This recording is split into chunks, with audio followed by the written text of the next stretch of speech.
Hello, everyone. Welcome back to our Consistently OK podcast. I'm your host, Luke, and I'm joined as ever by Nick. And we are going to dive into some pop culture goodness. We are back.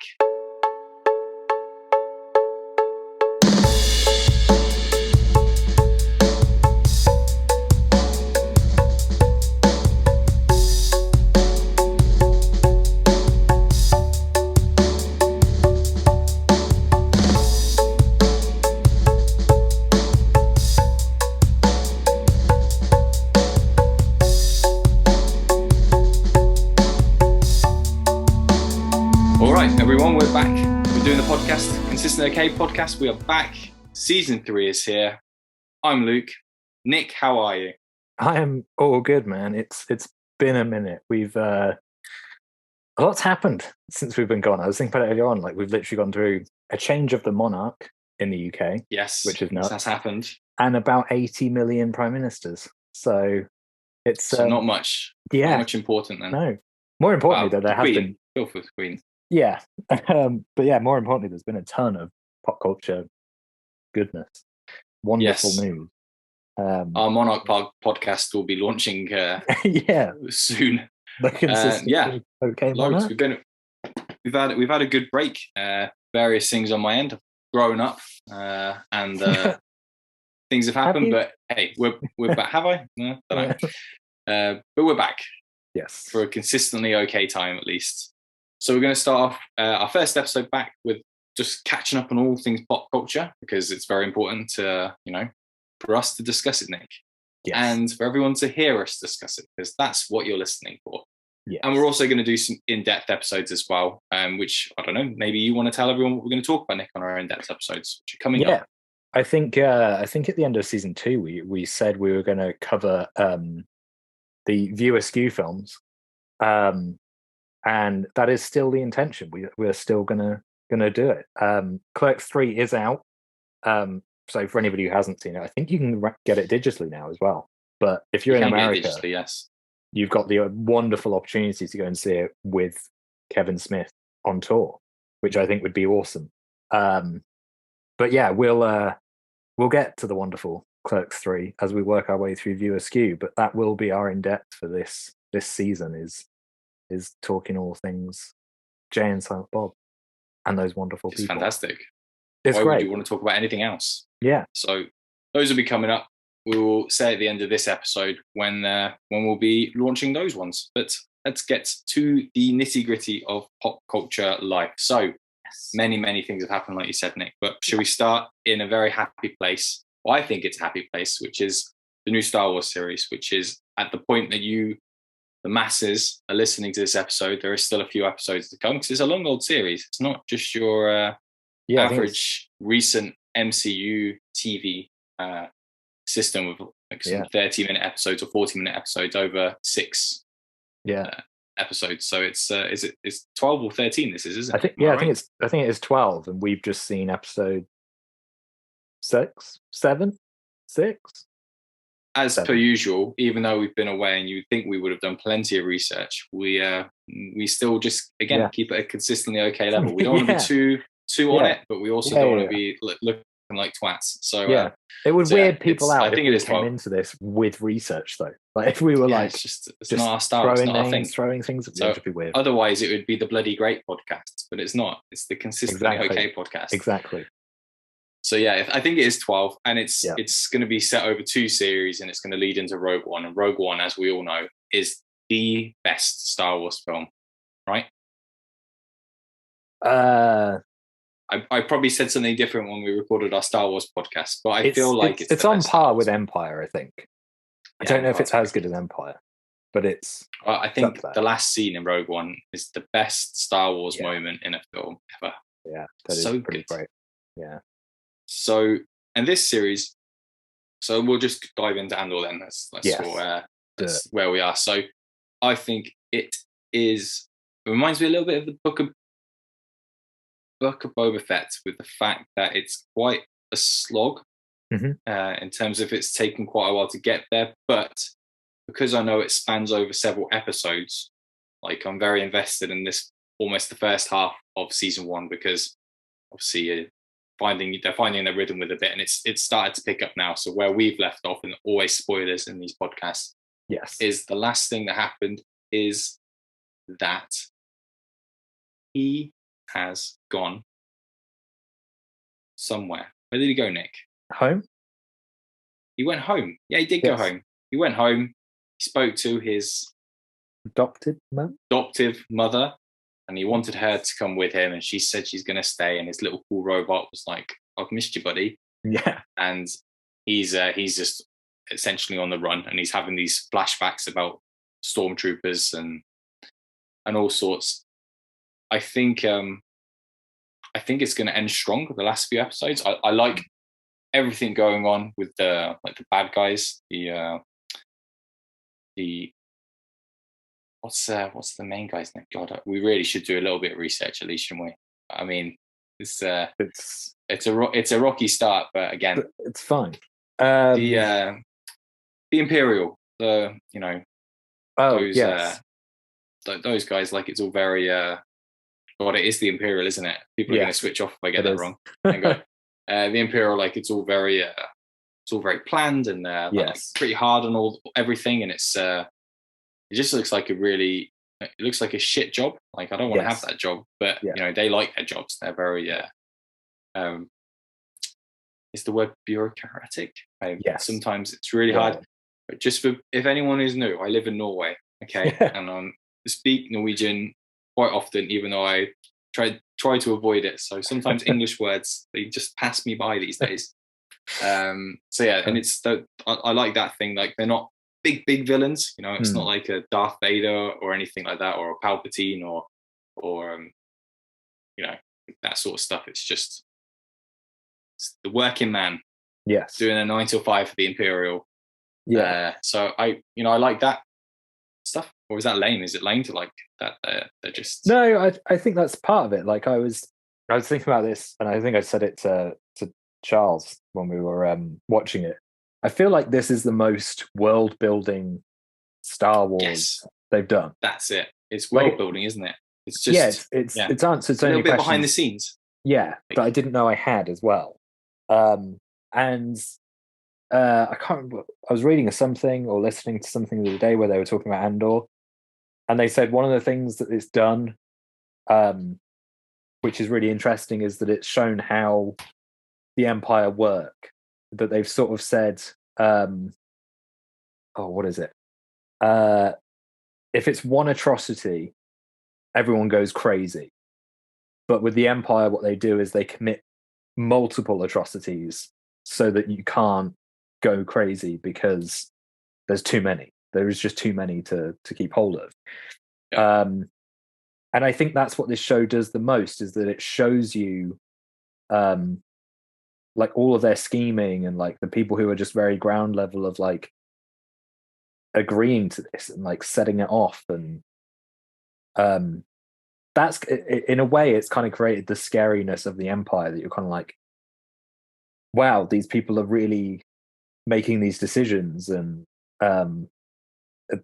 like the question is kind of like, are they awful people, or are they just doing their job? You wonder that, don't you? But I mean, there are some people, like the guard who was like half asleep when the lady walked in, who's a higher rank, and she was like, "Give me these files and do it quickly split."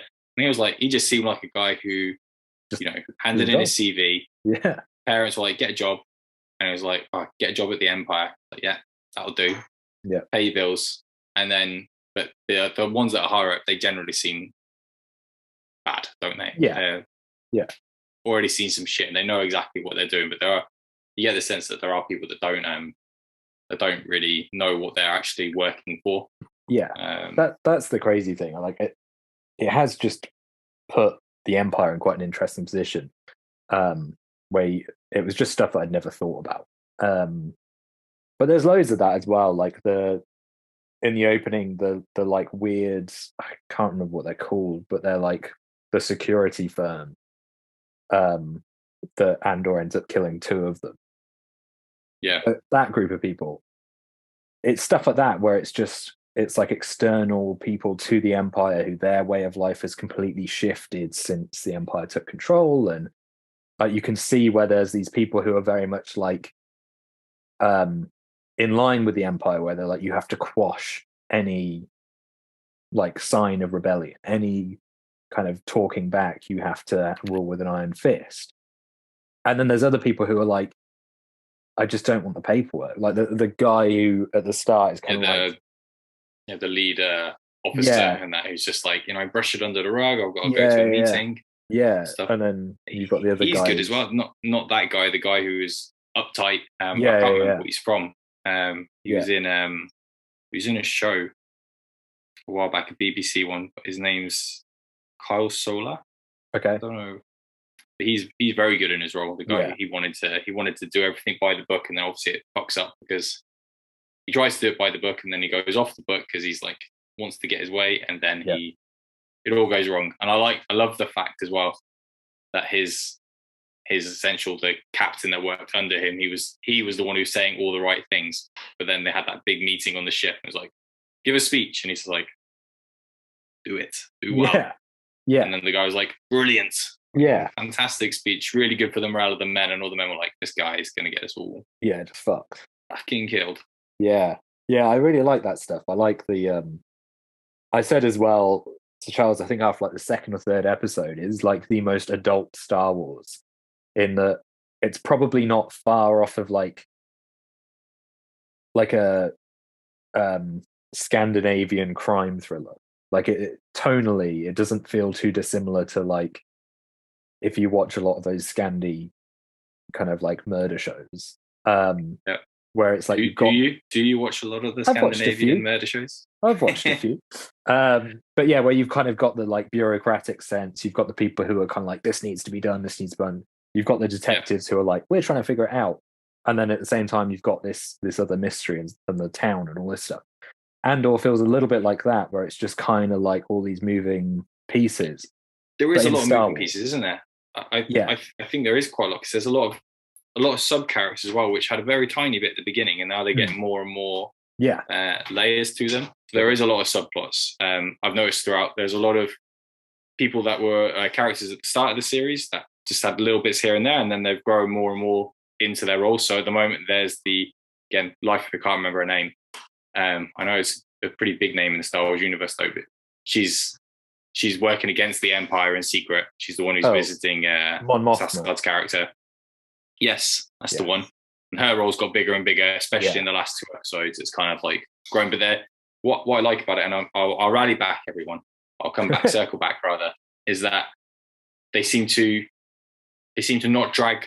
Although I think it's plodded along quite slowly, but I think it's just probably the atmosphere of each episode, like especially the bits when they were building up to doing the theft of all the logs and whatever they were taking. I don't remember what they were taking. Jesus. The gold, whatever it was. Yeah, the gold. Yeah, and they that could have just gone on for a long, long time. It just could have been like, okay, we're on this planet, we're building up to doing it, but they kind of got it done, and those episodes are good. Then now they've moved past that bit. They're not just hanging around on that. They're like building up other characters steadily, and then hopefully that gives.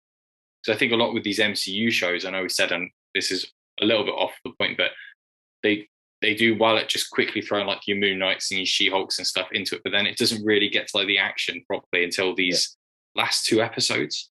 But you feel with this, it's set the tone early on with how the progression of each character is going. That it's going to build it up in the middle, and then you can't see it not having a very big like climatic end to the season. I think anyway. But I think I like it. What my point is, I like the fact I'm not a big fan of it just like taking its time, but this feels like it's doing it in the right way. It's building a lot of the sub characters. It's building up the main characters. So I dig it. I think from what I read, the way that they wrote it, because I think it's Tony Gilroy who has written, I don't know if he's written every episode or just a lot of them, but the way that he's done it is every 3 episodes is an arc. So it's like every 3 episodes you have a beginning and a conclusion. And that makes sense to what I was saying then. And you can really see it as well. And I think that's why the pacing of it might feel slow initially, but that 3rd episode, then you'll get a lot of movement. and then it'll slow down, and then it'll pick up again, and it's got this really nice balance where you're kind of like, I think as a viewer, when you get to a point you're kind of like, it's dragging, the next scene it could easily pick up because it's got that three episode structure.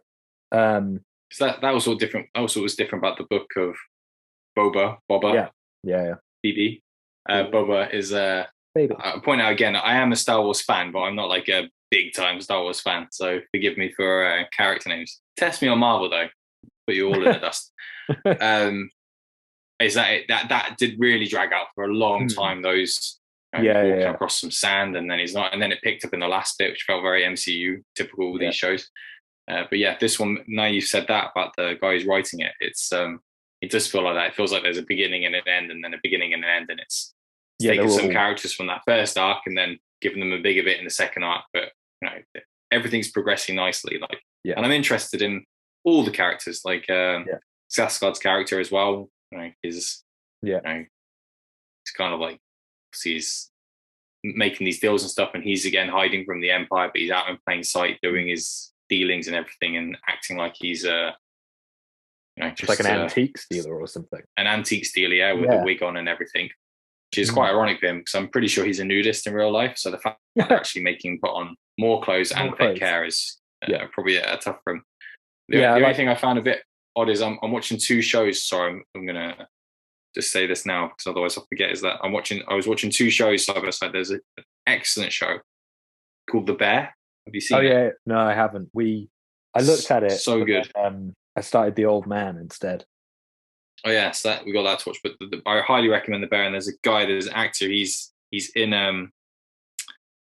from another show. I think he's from Girls. Is it called? The one with Lena Dunham in. Yeah, that was good. His name's Evo Moss. Is his real name? God knows what his name is. And thinking, but he's the guy in Andor that is.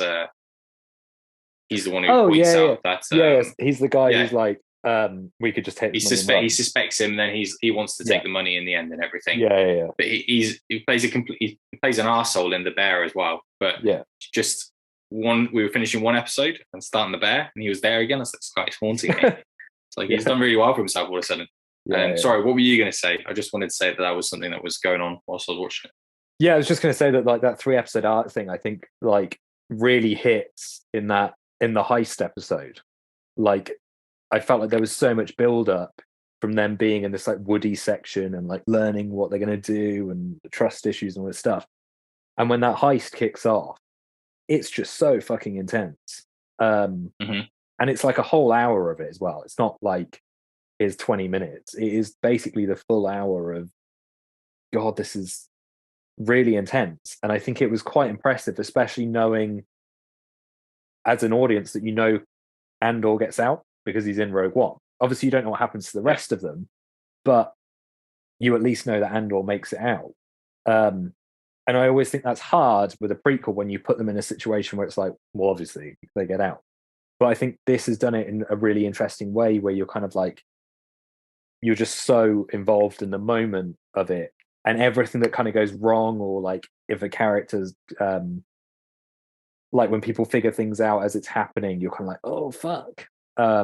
It's just done in such an interesting way, and I think it's shot just like utterly beautifully. Like it is just a really super crisp. It's just, it looks that bit when they were on the planet where they were going to do the heist, just like the location. I mean, I know they use an awful lot of green screen, like the Mandalorian has all that technology, but that isn't. You just does not like. I was reading before it started that it's like the first Star Wars series that hasn't used the volume to like film sets. So it's either all location or they built sets. So like the town that Andor's from, that's like a built set. It's a working environment. And the use of CG is basically like TIE fighter or whatever. Environment wise, that's all real. And I think you can tell that as well when you watch it, because there is just a sense of you kind of like, I think there's a scope to it. But yeah, I'm loving it. Like every episode. Yeah, I'm loving it. I like the fact as well, like you said, it feels a bit, well, we both said that with the villains and stuff, and it feeling a bit like a Scandinavian like drama thing. It just it feels although we know what the end game is, like for Andor and stuff, we know that, which is quite sad, but we know where it's going. Yeah. But it also feels somehow a bit separated from, the Luke Skywalker stuff.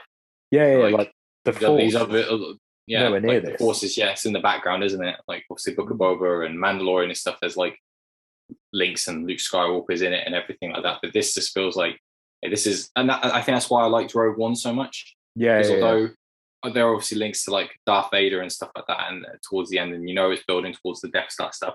But again, that whole film just feels like, hey, it's almost like this ragtag group of people thrown together, and it's an adventure and everything like that. It's I really enjoyed it. I think that's why I like Solo as well, because I know Solo is obviously a big thing, but again, that stuff was it was always around, but it was in the background, like I think that's something that like these two share really well as well, is that like Solo, part of the reason I love it is that it's just an adventure. Like it might not be the most like world bending film, and it might not necessarily do loads for the canon, but it is just a great adventure film. Like it does it clearly, it's interesting, actors are good, like it's fun. It is just a good adventure film. And I think Andor is the same, where it's every 3 episodes is an adventure of sorts, in that like the first 3 are like what happens to Andor and how he gets out of where he is, and like how he sort of gets roped into what could be the rebellion. Next 3 is like the heist, and now we're in a 3 where it's kind of like, it feels like what this section is going to be about is Andor trying to live a normal life whilst having been in some way part of the rebellion in this massive moment. And you can kind of see that, like the conversation he has with his mum in this latest episode, and she says, like what happened on that planet is great. Like I felt, that there was things happening, and you can see that his reaction is like, I want to tell you that I did that, like that was me. But he doesn't. And you kind of feel like, for me, I think the end game of this season will be that he accepts his place as like, that's it. It's totally that, isn't it? He has to find his place, and then obviously season 2 he'll probably be like knee deep in it, like he's he's got a goal, this is what he wants to do, he'll take on these jobs to do this. So he almost doesn't have the sight, does he? Like he knows what he wants to do, or he thinks he does, but he needs that push, doesn't he? And I think you're right. I think at the end of this season he'll be that's where this season will be building to. So I mean, so far I'm a big fan. I think it's very good. Bit slow in places, but I don't think that's a bad thing necessarily. So not that should put anyone off. But as I think it's also a perfect weekly show. I know we've talked about this before, that obviously like the binging days, like things like Daredevil and the Netflix Marvel shows, and plenty of other shows. There are some of these weekly Disney shows where I'm just kind of like, I would rather just watch it all in one go. Like She-Hulk, I've pretty much watched in bulk, which I know we're going to talk about next. But things like that and Moon Knight, I would have just rather watched it in one go and just been almost over with. But with this, it's sort of like Wednesday. Andor. Awesome, because it's like an hour, and it just it feels like a proper weekly show as well. So like I said, I dig it. I like it. Love it. So, good. So sticking with old Mickey Mouse's Wonderland and Disney.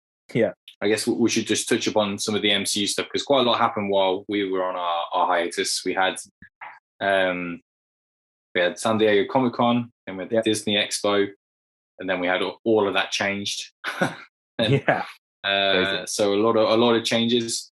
There's obviously some mini announcements as well. Like we have the Deadpool 3 announcement with Hugh Jackman coming back, which I like. I can understand the whole Logan thing as well, but it is what it is. It's Deadpool. It's if they've got characters tearing up a screen and going into the offices, which I haven't seen yet, but I know it happens in She-Hulk, and they've got bloody all sorts of other multiverse stuff going on. Then hey, why not bring Hugh back? Because it's going to get like asses in seats 100%. And B, I think he's a bloody good Logan and Wolverine. So this is true. As long as they don't make him off like a goof, Yeah. It will be it should be good. But I think they'll keep him. I think that's going to be the dynamic, isn't it? That he'll be him. Yeah. And Deadpool will be Deadpool, and that's Yes. that's the situation. Yeah. What I don't want it to do is go the way that Thor and Hulk went, which, even though I'm a big fan of Ragnarok, you have No. You saw Thor: Love and Thunder, right? Yeah. Yes. It was. You did not like it. So let's just we're just going to go around. We're going to have many bumps on this road, but yeah. Thor: Love and Thunder, right? Let's just start there. Yeah. What happened? Okay, so here's the thing, right? What happened? So Nick? I thought Ragnarok was utter shit, like terrible, awful. That's the wrong. That's the right attitude. But yes, thanks. I'll let you have that one. So I went into Thor: Love and Thunder with like lowest of the low expectations. Bear in mind as well, like MCU for me, as we've discussed in other episodes, you can go back and listen to them. I am 50-50. Some things I will absolutely love. Loki. Or what do you call it? You say Civil War. I will stop this podcast. No, Loki and Ms. Marvel. I thought Ms. Marvel was amazing. I absolutely loved it. What is wrong? Are we ever going to see eye to eye with Marvel? No, but thought they were great. And then there's the lows, Civil War, Ragnarok. Speaking of Civil War, they only went and just tore that shit up, didn't they? In I've seen the second to last episode of She-Hulk, and Matt Murdock is just like, they're done. I'm like, oh, right, what the fuck are we fighting for? So going into Thor: Love and Thunder, I was like, lowest of low expectations. I was like, Ragnarok was bad. I love Taika Waititi. Like What We Do in the Shadows, amazing. Jojo Rabbit, so amazing. Thor Ragnarok, no. Thor: Love and Thunder, because I went in with such low expectations, I thought it was better than Ragnarok, but it wasn't good. It's not. Because I like Ragnarok, right? I like Ragnarok because you still get a bit of Hulk in Ragnarok. Mm-hmm. I like the end. I like the Thor Loki stuff. Mm-hmm. Thor he's still a bit of Thor, but he's quite humorous as well. But because I think that works with Loki. Okay. Yeah. With Loki and with Angry Hulk, I think it comes off quite well. And there were a bunch of other characters in there that made it work for me, like Grandmaster and things like that. With Thor: Love and Thunder, I just thought, I'm a huge fan of the Jason Aaron comic. Like, I love it. Like, I think the Gore the God Butcher run is phenomenal. It's dark. Gore. I mean, this villain Gore, he's literally hanging gods. He's hanging. He's brutalizing them. Like, Thor walks in a crypt, and just these massive gods are just hanging like nooses and with chains in their backs and everything. And then obviously people won't know that I'm a big fan of Christian Bale as well. And I thought, nailed it. This is going to be really good. But of course, they don't make him look like Gore. And you don't have to look exactly like comics, but they make him doesn't look as menacing. He doesn't do you don't see any god killing. No god killing, which is his thing. He's the God Butcher. There's no none of that. I hated the opening with his vision and stuff, or the gods. I just kind of think his character was a bit of a letdown. What he did with it probably was great. What they probably did it off the page, and he probably got into it, but I didn't like that. And I just thought the worst thing about it was that they just made Thor really dumb. Yeah, like really dumb. Like really one-line jokes. Not enough action. Barely any action. Like, there was hardly anything. It was just a pure comedy, and I find that frustrating. Good pronouncement with the T and the H. Frustrating with that. He's a god. He's in Thor. He's pretty serious. He has these little jokes. Thor 2 still pretty serious, and he's like the last Avenger, kind of kicking around. Yeah. Aside from Hawkeye and Hulk, but Hulk's not Hulk from Avengers. He's now Pro Hulk, Professor Hulk. And it didn't really feel like there were any stakes because you hadn't seen this guy kill any gods. No one was really. It didn't feel like I mean, it was funny in some bits, but it was, and I know it was supposed to be sad, and in the comics, it's really sad with Jane Foster. You know, it's a horrible story to have that much power. Yeah. But it's the only thing keeping you alive. Yeah. And you know, that was not, you know, it's a tough story, but again, they just mixed it in with far too much comedy. Like that could have been like, you know how the MCU try and do different genres? Like it could have been, I don't know, a drama. So it just felt like they got it. I just think they got it mixed up. It could have been like a bit of a twist, like a bit more disturbing. She's dying, and there's this guy murdering gods, and Thor should be very serious. Like the woman he loves is dying. This guy's going around killing gods. But all he's fucking doing is making jokes. So yeah, it didn't sit that well with me. I actually liked it. I mean, I liked Dark World more than I liked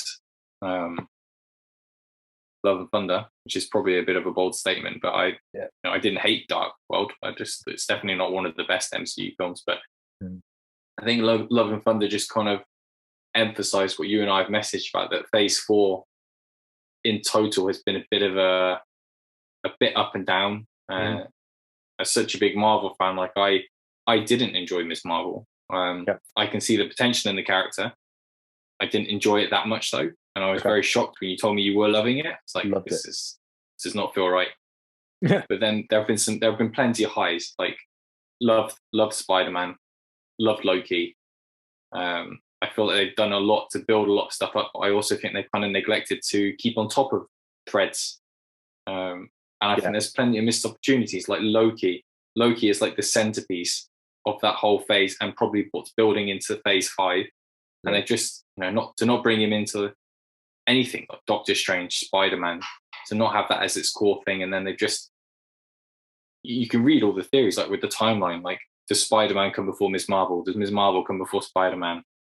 Does this happen? Does this happen? Why is there no mention? Like Loki seeing the timeline be destroyed, but then all of a sudden Doctor Strange is the one opening this timeline thing. I just feel like it's a bit of a mess. And Thor: Love and Thunder just I think it just tipped me over the edge a little bit with the whole thing.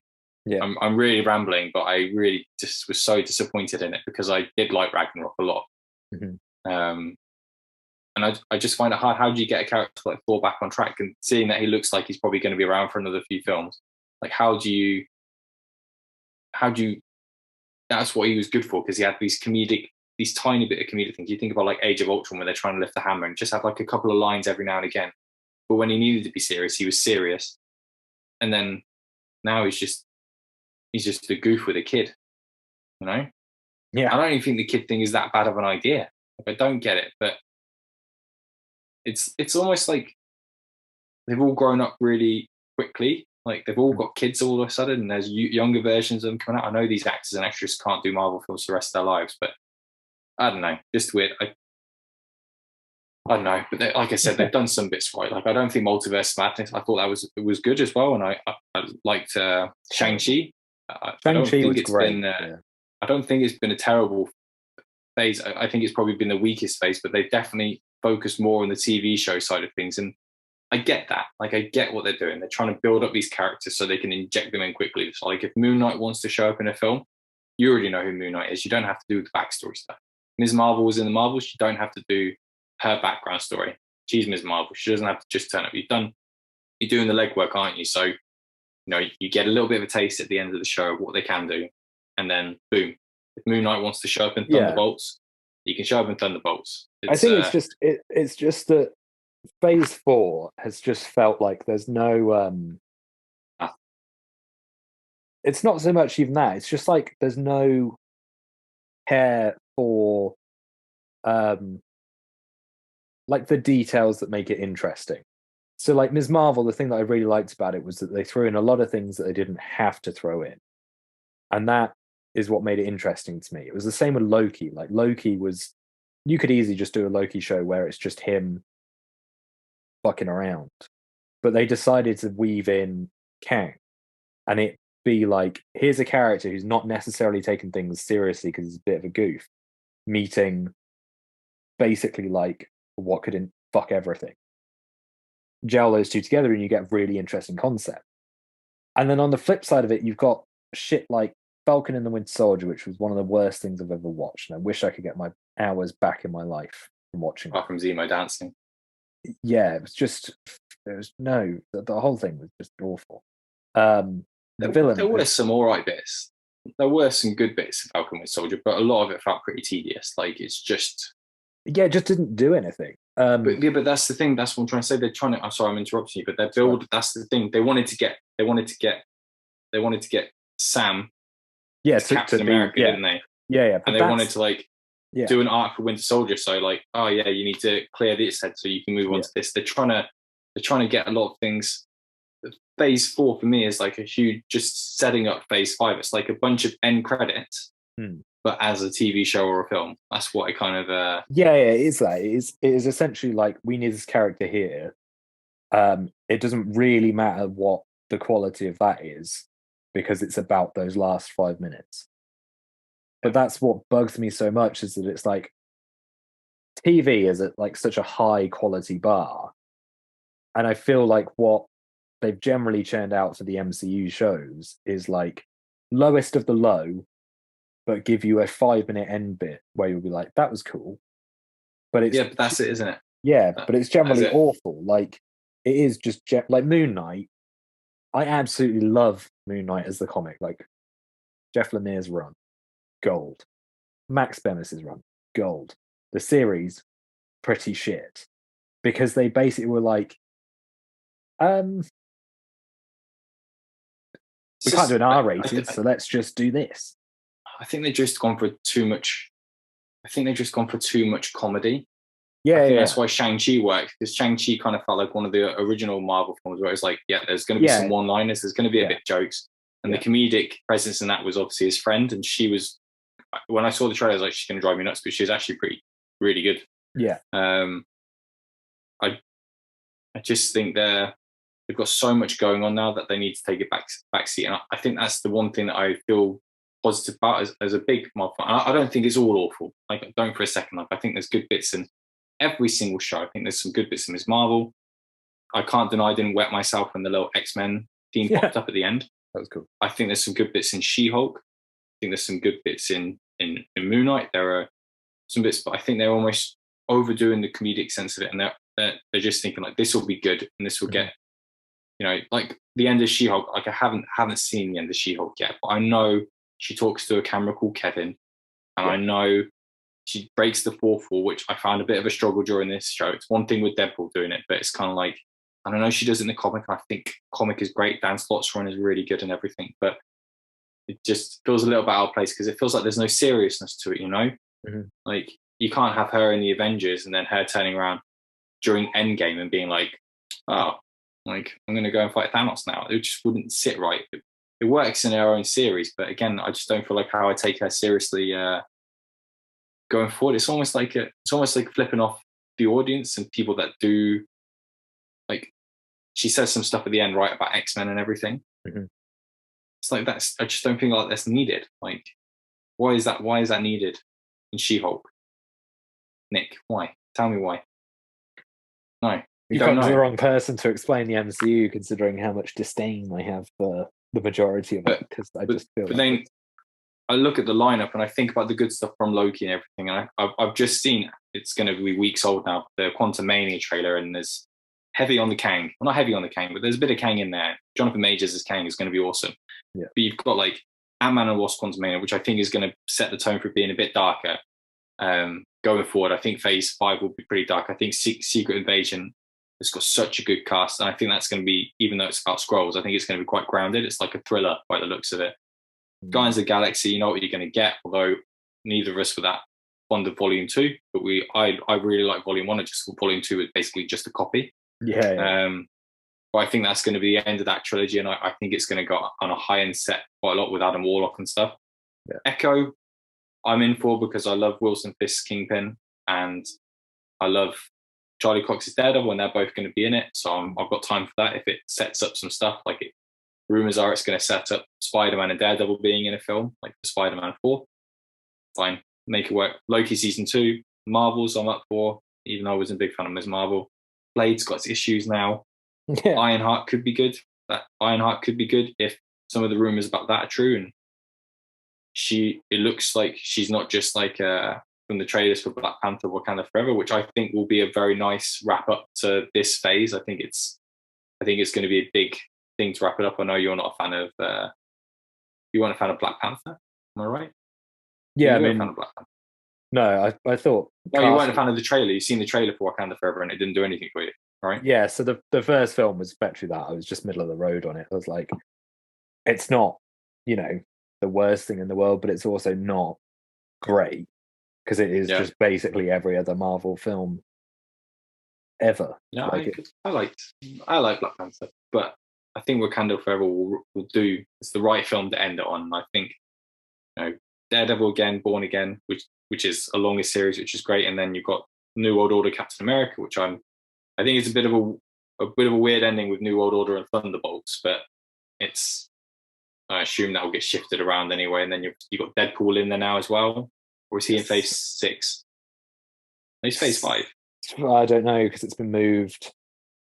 Yeah, but then I think Phase 6 sounds really good. Like if it's Deadpool, Fantastic Four, and you've got Kang Dynasty and Secret Wars. Like, I think there's a lot of good to come, Nick. I think we just have to kind of soldier our way through this phase. So I'm optimistic, but I'm very sad about Thor: Love and Thunder, and I'm very.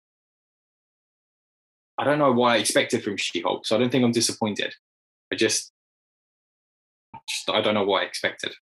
So yeah, She-Hulk is like, I really like her as She-Hulk and Jennifer Walters. I think she's interesting. She's a cool actor. She's a very good actress. Everything she pulls it. She hits a home run with how she plays Jennifer Walters as She-Hulk. I don't think you could have got a better person for it. And I don't. No. I get what it is. It's like a lawyer drama comedy thing. I get it, but don't put Daredevil in there. Yeah, you see, like so that I thought I was going to really hate because I was like, She-Hulk was like, my issue with it is that it just meandered. She-Hulk is like Phase 4 in a series. Just feels like it has very little direction, doesn't quite know what it wants to be, but here's a few gags and some good acting with some pretty shoddy other writing. That is kind of how I was feeling about She-Hulk. Got to the Charlie Cox episode, thought that was really interesting. Didn't mind how they portrayed him. I was kind of like, actually, you know what? Fine. Like, I wouldn't want that as the series because it would be really weird to have him cracking jokes and being more humorous in a series that's about him. But as a pop-up in She-Hulk, fine. Like, it worked. I didn't have an issue with it. It was cool to see him do a bit more like gymnastic stuff as well. At least I said to my wife Yannicka, like when he dropped down into the hallway, it's like, if they give me a hallway scene, I feel a bit better. And we did get a little one, but it's far too many cuts for there to have a hallway scene. Yeah.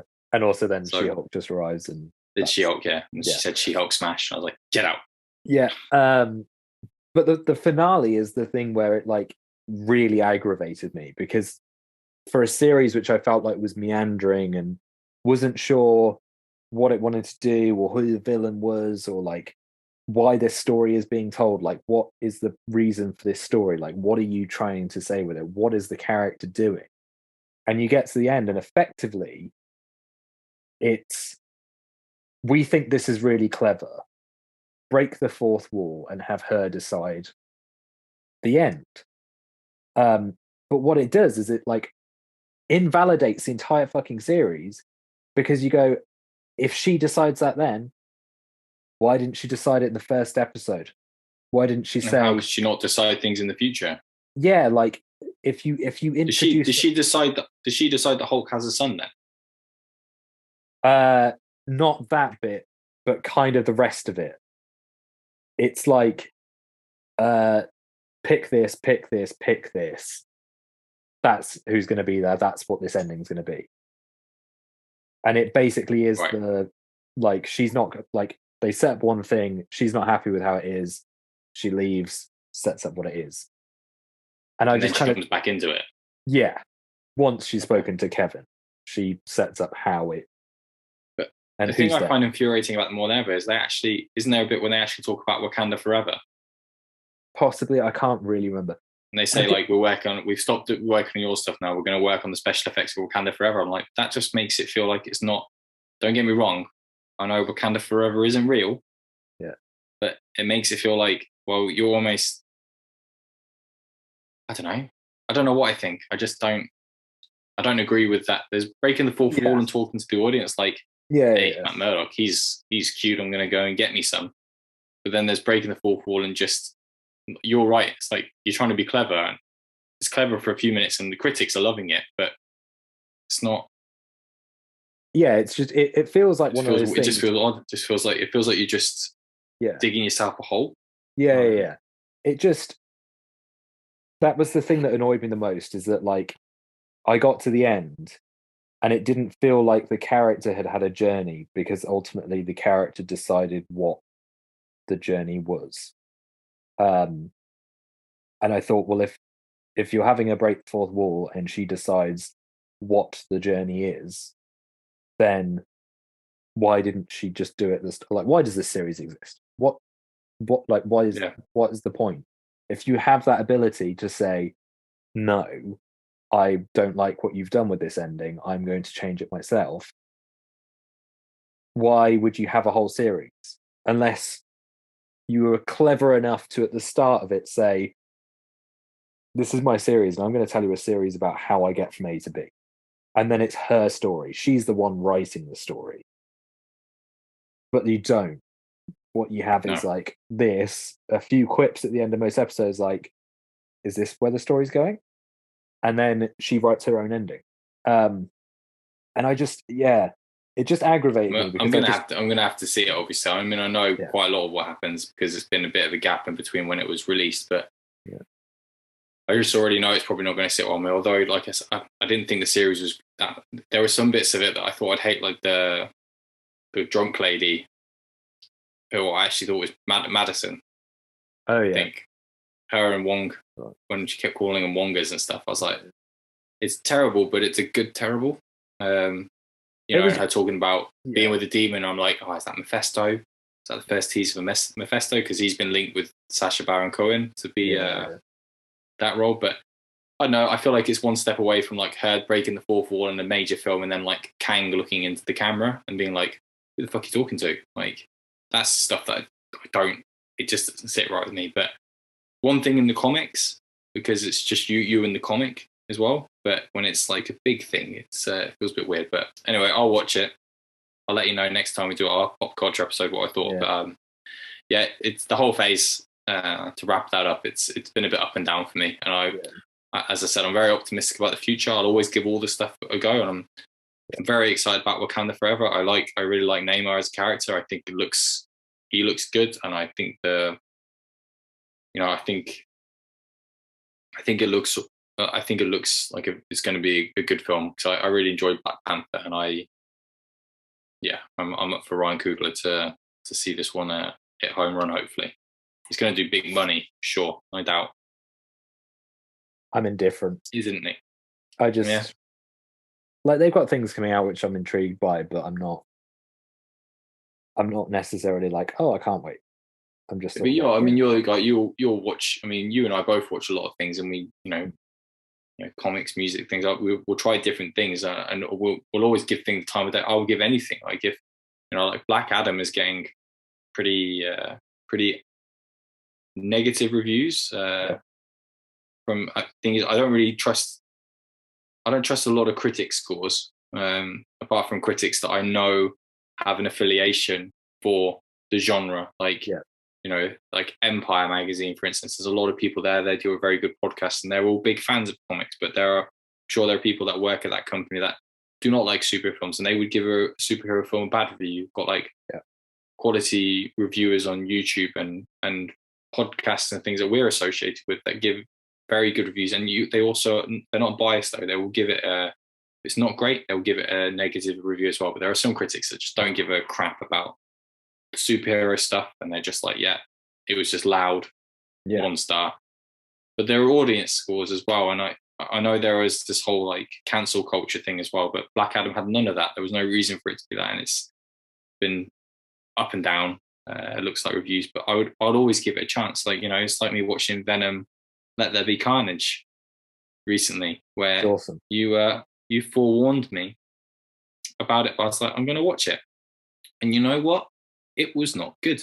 No, it wasn't. So, okay, so last thing that I wanted to talk about, because we're on opposite ends of this one, like probably complete opposite ends as well. There's no like middle I ground. don't know if it's complete. It probably is, but I don't know. Yeah. Maybe. So, Rings of Power, the Amazon series, Lord of the Rings. So I absolutely love it. Like, I think it has been one of the best things on TV recently. And from the few messages we've talked about, you didn't enjoy it, right? No, not really. Okay. So this caused an interesting conversation for me to pop up. Because I was speaking to Harry about it. So like Harry also absolutely loves the series. Like, God, you two are so lame. but we were talking about it the other day when we were lettering, and we were talking about like all the things we love about it and how it's really similar to Jackson's version, and like things that are tonally the same, and like stylistically like how it looks as well.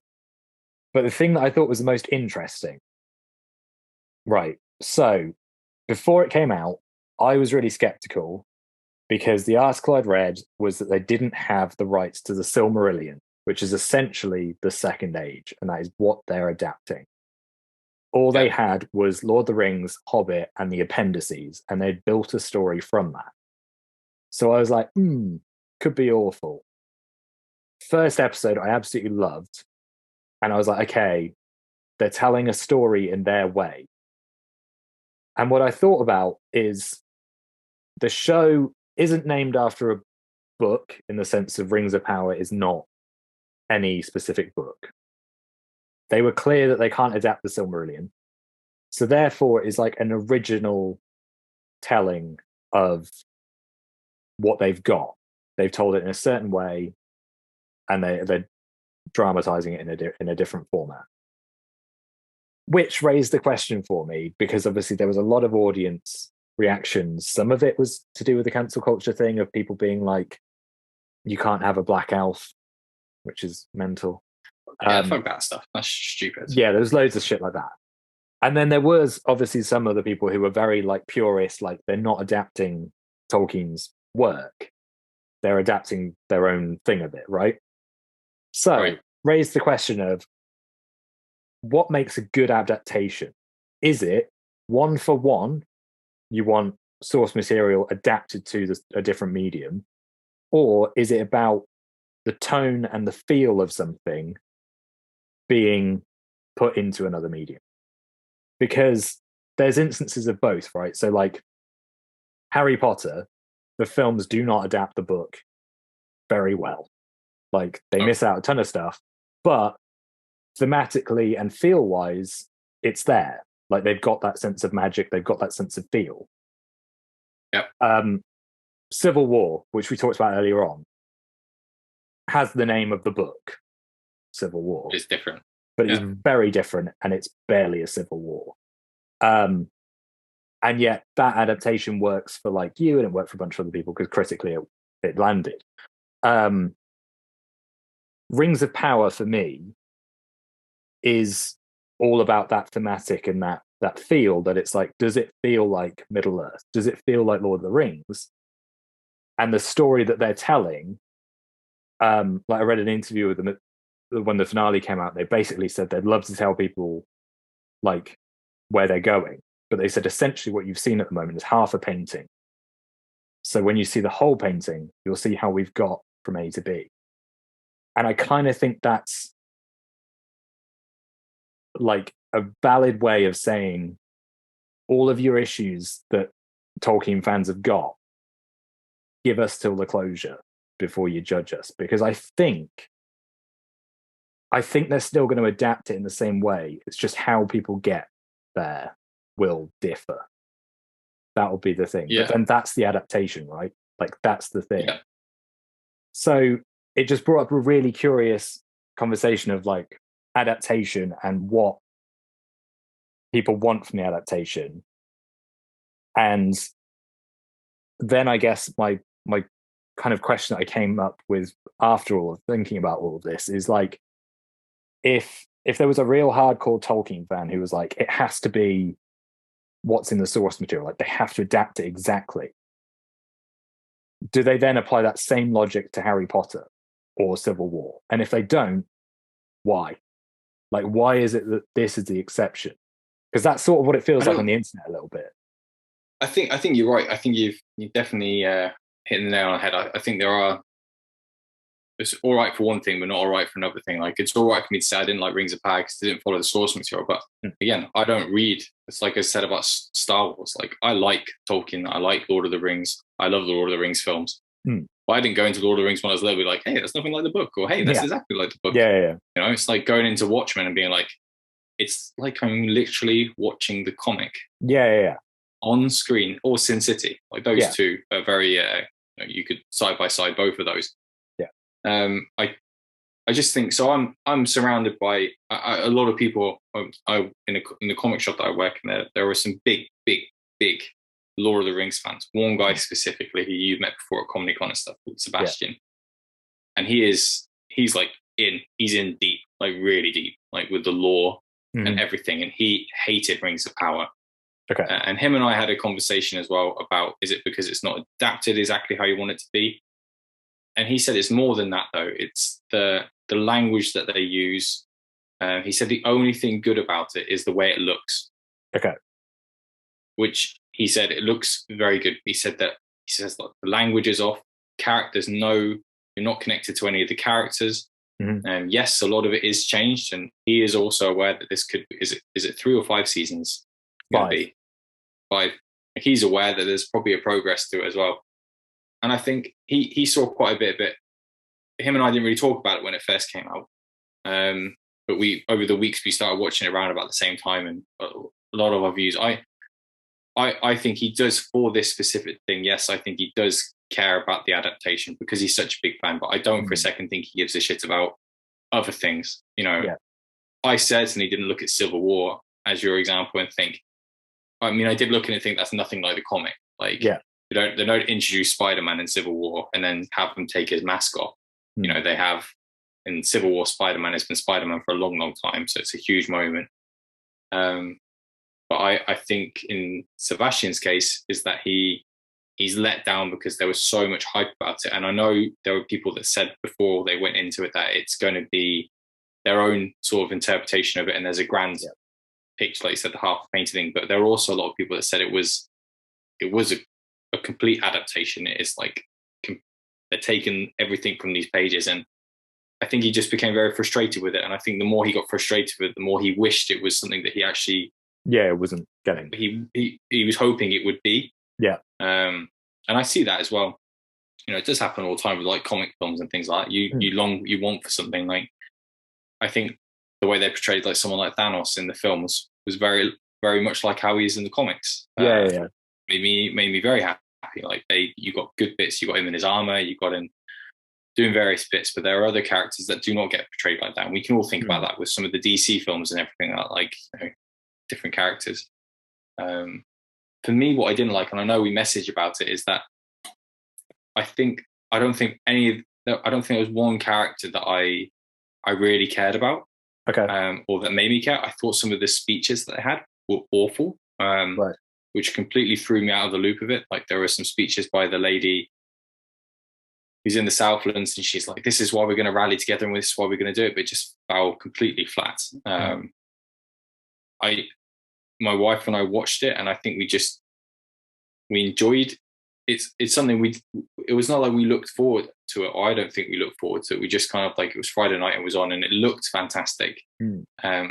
You know, when Middle Earth, when the volcano erupts and stuff, it looks great. But, you know, there's just, you know, the guy who is Sauron, can't remember his name, terrible with these character names. But his whole character completely changes. Like, it just shifts. Like, he's this one guy for so long. And I know it's all part of his stick. Like, he's like, you know, he's undercover and he's doing this or whatever. But then just in that last episode, his whole personality changes. And it's not it's not like he's trying to convince anyone. He's just kind of like, oh yeah, I'm here now. I can do my master plan of giving them the idea to make some rings. But from the moment he gets off that horse and he wakes up in the bed, he's a completely different person. Yeah. Same things happen with Gladriel. Same things happen with like the elf who's going down to see the dwarfs and everything like that. And all that. I just felt like there were too many shifts in these characters. Like we talk about Andor, and those characters like progressing. I felt like, you know, these characters are getting important and they're doing different things, all linked together. I just felt Parata, like every week I was kind of like, that doesn't work. Like, I mean, she wakes up in water, Sauron goes into her mind, knows everything about her, and then she wakes up out of the water and she gets Elrond around the neck and she's like, where did we meet? And he's like, oh, this is where we met. Sauron wouldn't know that. How could he possibly know that? He's just been in your mind. He knows everything about you. And we clearly know that he can do whatever he wants to do. So I don't know. It's all small things. Like when we were texting, I think I just was like, I was feeling a bit let down by it. But I've also had other people coming at me quite hard with like, hey, it's terrible. And you try not to let those people in necessarily, but in your head. But the more it happened, the more I kind of thought, you know what? It didn't feel that good. I didn't come out of it thinking, bloody hell. And I hold something like Rings of Power at a higher level, I think, than, you know, the Marvel stuff, for instance, that we've just been talking about. There's different levels, isn't there? And there's different kinds of quality TV, like The Bear, which is like critically acclaimed. That is a completely different level to these other things as well. But Rings of Power, I thought, with the money they shoved into it, and even like the way the trailer looked, you and I think probably one of our last podcasts, the second trailer had just come out maybe, or I can't remember if you and I talked on the phone. And I thought, you know what, this is going to be fucking awesome. And like you said, going into Thor: Love and Thunder with your expectations being low, my expectations were very high. Were very high for this, and I think it just fell flat for me. It's interesting because maybe it's a negative because, you know, you and Harry, you know, your opinions to me are important because we're close and we like a lot of the same stuff, and, you know, the Marvel stuff, you and I could go back and forth on all day. But I don't know whether I've missed something. Maybe I have just been, you know, blocked. If any people listen to this podcast so they haven't seen it, then you definitely go with Nick's side of loving it than mine, because you should be open to it. But I just didn't feel attached to anyone. I think you need that. You need that in a show that's. I mean, there's 71-minute episodes as well. Was there six of them or 8 of them? 8, I think, in total. 8. So, you know, it's a big chunk of time to feel like you don't connect. It doesn't mean for a second that I'm not going to watch season 2, because of course I will. I think there's always room for things to. If I don't like something, I know there's a chance it can improve. I know also it can get worse. But, you know, I can't. I think the cinematography and the way it looked, I thought it did feel like Middle Earth. What you're saying about adaptations, totally. It looked spot on. Because that was the thing. So on the first 2 episodes, I just thought the writing, like there was a conversation between Galadriel and Elrond, and I just thought it was like written in such a like flourished way. I was like, this is crazy. Like it started like that. I think it started like that, and I think it got a bit sloppy. That's what I think. Okay, because like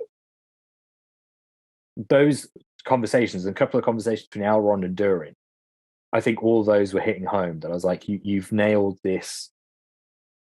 Like Rings to me thematically and about this feel of an adaptation. Like I went into it with the kind of expectation of like, they're not going to adapt the Silmarillion, because otherwise they would have had the rights to Silmarillion. They probably would have called it the Silmarillion. They didn't. They called it Rings of Power. So I went into it with like, I literally don't know what this will be. Like it's their own version of it. Whatever they want to do, they can do because they have that creative license. And so I was kind of watching it just off of the realm of like, okay, have they captured the tone? And I think they did really well do those things. And going into the final episode, I remember saying to a couple of people, like, I really don't want Halbrand to be Sauron, because online everyone was like, he's Sauron. And I was like, I don't want it to be. I want him to be like King of the Dead or somebody like that, like somebody minor. And then when the reveal happens, all of the scenes with him in my head were suddenly like going. I was like, fuck, it was like really obvious. Like he was like, my home was taken away from me. I don't want to be the same person I was before. Like I'm looking for a change. He's really happy on Numenor, because he's away from Middle Earth and he's got this chance to be somebody new. And he's got this interest in smithing and crafting. And his whole thing is about trying to find this purpose. And I thought then when he has the conversation with Galadriel, where he's like trying to convince her to be on his side, his reasoning is like, I thought it was just smart that they didn't paint him as like just the villain. He's like, I can actually fix anything that's wrong. Like that's my purpose. Is like as a villain, that's Thanos. Like it is, That's Thanos, yeah. He's like, there is an issue here, and I can correct it. I can stop. Thanos wasn't wrong. Yeah. That's the thing. And Sauron's the same, where you put Sauron in this position. And the article I was reading with the creators at the end of the finale, they were sort of saying how season 2, Sauron is their Walter White. He's their like he's doing his bad shit because he's trying to get to this point. And he's trying to like achieve what it is that he's trying to stop in some ways. And I was like, fuck, that's a really interesting turn. Like I wouldn't have thought that. And it's the same with like, they've obviously, changed the way how the rings are made and like the narrative there. But the way that they've done it now is, reading this interview, they were like, in lore and like in the films and stuff, elves are portrayed as the ones that always know the right thing to do. That they're like, we are very noble, we know exactly what to do. And what that finale does is they're like, they craft these 3 rings kind of going, we don't know if this is the right thing. Like just doing it. Yeah, they're like, we've made them, but is this the right decision? We don't know. And I thought, fuck, that's like a really smart piece of writing, that you're kind of like, it's the smarter way of the She-Hulk thing. So She-Hulk is like, we're going to be really clever and flip this on an audience. And I think Rings has done the same, but in a more finessed way, that they've kind of gone like, think about it. Like elves, you always think they do the right thing. In this moment, you don't know. Like you're uncertain. And I was like, fuck, like A, that's really dark. And B, it just makes quite an interesting setup for next season, that I'm kind of like, oh yeah, there's a lot of like uncertainty. I mean, there's a lot. I think that is true. Like that whole like uncertainty and stuff is good. And even Sauron walking towards his Mordor and everything. There's a lot of good stuff I think can happen. I just trying to think about when you make a series like this with so much money behind it, the people that are writing and stuff, like, are they making it? Obviously, the end game here is the same with the Marvel stuff. All this stuff is their aim is to get people watching it, isn't it? Yeah. But then you're sacrificing some people, like you take like my friend Seb and stuff like that, like people that love this stuff, and you're taking it and you're making it your own thing essentially. Like, yes, you're using the notes and stuff and all that stuff, and you don't have rights to everything, but I can see his side of it as well, and other people's sides of it, and other audience that are like, oh my god, they're going to make a Rings of Power. Like, we haven't had anything Lord of the Rings since The Hobbit, and Hobbit was a bit up and down in its things, but you're excited, and then all comes along and it's like, no, this isn't what happens. No, this isn't how they craft the rings. No, this isn't what happens, and this isn't what they do. Hobbit looks like it, but it's not. The words aren't right, and they're using language like they said. There was a few times where they said what, like they said it like, you what, mate? Like almost like that doesn't fit. Like none. It wasn't that exact line, but there were other bits, and there was some. I think that's where a lot of the frustration comes from, and I can see that. I can understand that. Like it's just like me saying about Thor: Love and Thunder. Like, yes, Thor is he's a bit of a lad. Like he does that, but you take away the, you adapt a comic like Jason Aaron's Run, and you turn it into just this goofy thing, and that can hurt someone like who has such a love of something. Like I love that run. I thought it was fantastic, and I can see where someone like Seb is coming from, but I also completely see your point of view. Like I would probably, if I ever rewatched it again, I would probably be able to maybe drown out some more of the noise that I've had come my way about it. But I think it started off at like a good level. And I just think every week for me, I was kind of like, yeah, okay, I could. Yeah. So then I'm feeling it's starting to wane on this a little bit. Yeah, like I assume then Seb.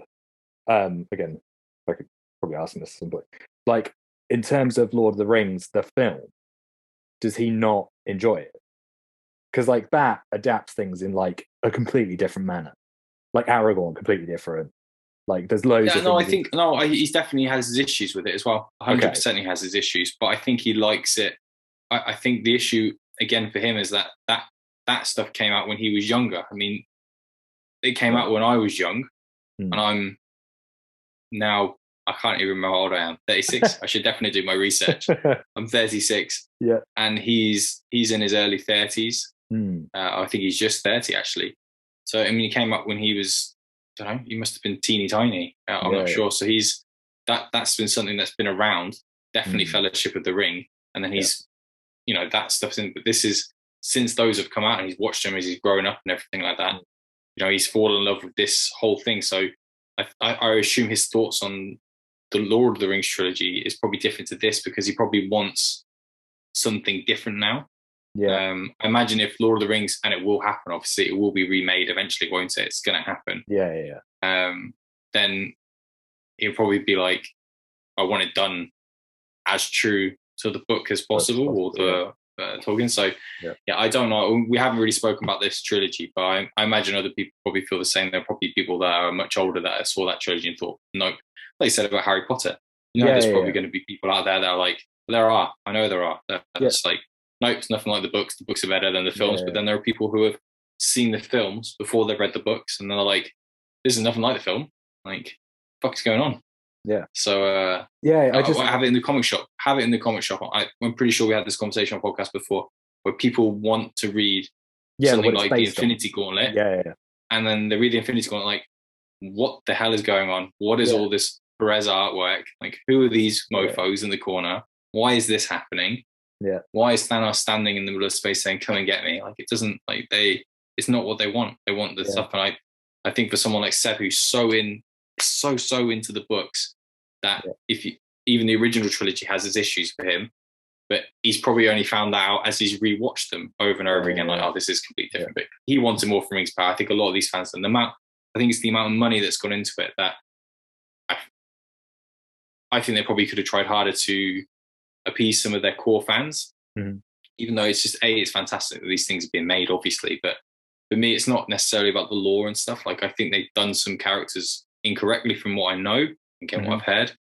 But I think it was just, you know, like when the Queen was having a speech on the hill, just thought, no, like, I don't. There's no bit of me that's like, oh yeah, you'll come back stronger and you'll kick their ass. I was like, get them, orcs. Yeah. Get them all. Yeah. So, it's interesting. It brought up, I feel like this has just been the pinnacle of like the conversation around adaptations. And it's just been really interesting to watch how literal people take it, and then look at why it's that way with some things and not others. Like, why is this so beholden to this? And it's a massive thing. You think, I mean, there's so many people, like different podcasts and stuff I've listened to about it. There are people that think that, I think when it comes to like Rings of Power as our example, like I'm probably in the middle. Like I can see the good. I feel like I can see the bad. I have my opinions about Rings of Power before these other people that love it, love the books and Tolkien. I had my opinions that it was going a bit downhill for me before, and then they just came at me, and I was kind of like, you know what? How dare they? And it was kind of like, this is where I am. But so I can see all sides of it. But it's a very good question about the adaptation, because I certainly can flip flop in between. Like, I can be very like Thor, Love and Thunder, like, how fucking dare they? And I can be like, hey, they've got to do their own thing. Yeah, like they've got to make it their own.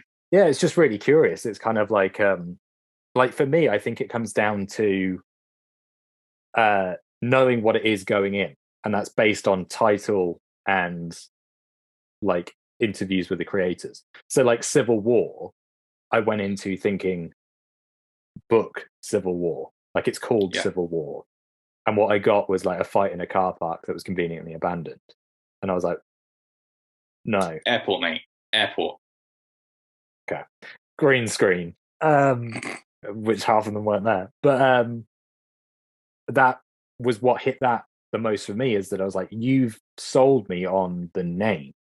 Like, you've told me this film is Civil War. Whereas Rings of Power was like, I don't have a source material because there's nothing called Rings of Power. And you've openly said you're adapting this from appendices. So I know you're not adapting one for one. So instead, I'm kind of like, I don't know what you're going to do. And then it becomes like, well, have you captured my feelings of Middle Earth? And that was kind of where I was like, I think this is how I land. But I'd never thought about it before this show, that I was kind of like, maybe it is just about title and where the creators are coming from. Because that's the same with Harry Potter, right? Like Harry Potter is named after the books. And so people go in being like, this is going to be Prisoner of Azkaban or whatever, because that name is there. And I just thought that's quite intriguing. That we've hit this point now of adaptations where it's almost like, what is it about an adaptation that works for you? Because again, Watchmen, like, I remember when that came out, people fucking hated it because it was one for one. Like, people were like, it's literally just the book. And you're kind of like, Yeah. But the thing about that was Watchmen, 300, Sin City, they all came out around the same sort of time. Yeah, It was time. hey, they great comic, let's take it off the page. Yeah. But it's great. It's going to be the same as Secret Wars, isn't it? That's actually not an amazing comic. I do like Secret Wars. I have a bit of a soft spot for it, but it's not going to be the same, is it? It's not going to be it's not going to be this. It's not going to be the same as the comic. There's multiple characters that will not exist in this thing, but it will be sold on the name. It will get the ass to see it. People will come to the comic shop and say, "Hey, I want to read Secret Wars," just like I saw in the movies. But I'll be like, "Movies? Why am I American?" In the cinema, and but it will be different. So it's an interesting question. Very, it's one I think it's something that might crop up a lot in our third season as we watch more stuff of kind of like adaptation based in terms of how it's kind of doing its job. I haven't really spoken to anyone outside of this little circle of other than you and I messaging about Rings of Power. So interesting that Harry likes it, and there's a few people that are friends of the podcast, which I actually don't know what they feel about it, but it's I hope it's not just me in our like inner circle of people that weren't a big fan, because then I feel like maybe I've missed the trick. But anyway, everyone has their own opinions, don't they? So I mean, like, that was the interesting thing. I think that was the thing, is like, you were the first person that I'd met that like wasn't online, that didn't like it.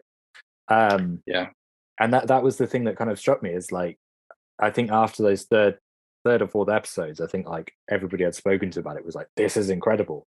And I think you and I were texting about it. The third episode or so, I wasn't like, actually the bit when the orcs had the elves as prisoners, and there's a bit of the scene like fighting and everything. Although the guy who plays the elf who's like fighting he's born of the human, he's actually a character. Actually, was a character in Sesame Street. Oh, is he? So my son watches quite a bit of Sesame Street, so he's got an afro and he's singing all these kids songs. I'm like, hey, it's that guy, Mando from Sesame Street. Look at him go. So I was there for a bit. I was like, this looks really good, and my wife really enjoyed it as well. And then it just dwindled more and more and more. And I don't think it's necessarily because of the noise from outside. I think it's just I think I was just a bit disappointed with several things and some of the character development and everything. But hey, I'm not an idiot. I can see it for what it is as well. Like, I think it looks fantastic, and it looks like, it just looks like a very, very good film as well. Like the way it's shot is just awesome. So I'm campaigning, just to end the Rings of Power talk, because Harry really wants to be an orc. So I'm basically spending, make it happen. Yeah, some of my because they're now filming over here. Like, they've moved from New Zealand to the UK. So he is an inch closer to being an orc. So hopefully you can do it, Harry. We'll put out a good word. We'll skip all the bit of me bad mouthing it, and then we'll record this. We'll be completely pro. Or I am pro orc in Rings of Power at the moment. So there you go. We'll get you there, Harry. Pro Harry. We'll get you there. All right, so that wraps up our first episode back for season 3. Covered a lot of ground, Nick. There's probably a lot more that we could cover. So our next episode is going to be our in-depth episode. We're going to start with the Clerks, which is just such a good film. So that's going to be our first one. So that'll be out over the next couple of weeks. And we're going to stick to our usual pop culture episode, in-depth episode for season 3. And then, we'll just we'll keep plugging away and keeping the masses happy. Yeah. And I think if there are some months where we're unable to do a pop culture, we're still going to be able to put out an in-depth. So we're gonna put out an episode as often as we can for pop culture ones. The main focus will be the in-depth things, but we'll try and get our schedules to align, and we'll record and release as much as we can. And if you're interested in just following us, you've got our social media channels. You can find us on Consistently OK on YouTube, at Consistently Pod on Twitter, and at Consistently Pod on Instagram as well. And that's where we share all our information. So keep an eye on those. Anything else, Nick, before we go? I think that's it. I think we've covered everything. Everything. All right. Well, always a pleasure, my friends. And everyone listening, please spread the word of the Consistently OK podcast, and we will see you next time. See you. Bye. Bye.